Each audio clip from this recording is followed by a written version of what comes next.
Hi, my name is Alex Albanese. I am a biomedical engineer interested in improving the design of nanomaterials for cancer drug delivery and detection.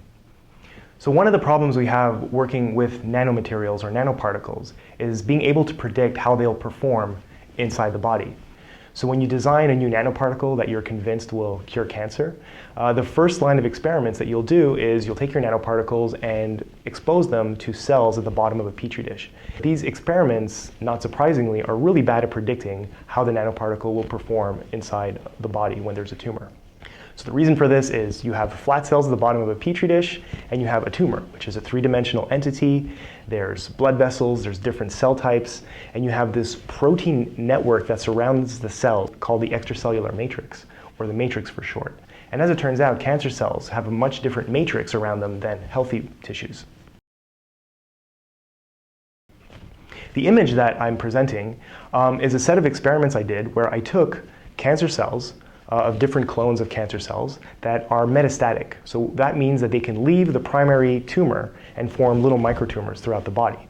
So in this experiment, what I did is I took these metastatic cancer cells, cultured them in these sphere-like shapes called spheroids, or microtumors. And what I wanted to do is see how these microtumors interacted with matrix. So I took these microtumors, put them on a bed of collagen, which is the most abundant protein in our bodies. It's found in all of our tissues. And I wanted to see how the cells interacted with the collagen. So if I explain this image a little more, we have a sphere of cancer cells, so all the little dots. They're very symmetrical, and there's a gap between them and this thick forest of collagen. And that gap, as it turns out, is matrix that the cancer cells have around them, which actually blocks their interaction with the collagen. So there's proteins there, but we can't see it because we're only imaging collagen in this image. This experiment was actually the first image I took while training on the microscope to image the collagen and the cancer cells in 3 dimension. So during my training, we snapped this picture, and it was surprisingly beautiful, so we submitted it to the Koch galleries. So one of the advantages of this type of research is while most nanoparticles are designed to target the cancer cells directly, and cancer cells are masters of disguise, they can express different proteins at different times in their evolution. I think looking at how cancer cells interact with the matrix gives us a new set of targets that we can use for targeting and detection.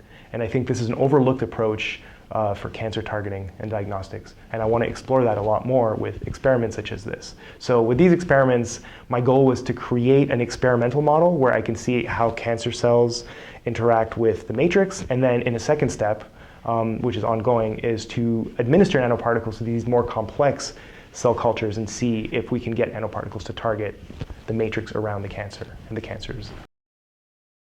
So my hopes is to use these type of experiments and model systems that are a bit more complex than a flat layer of cells at the bottom of a petri dish to develop nanomaterials that can interact with the matrix and the cancer cells to develop better diagnostics and therapeutics.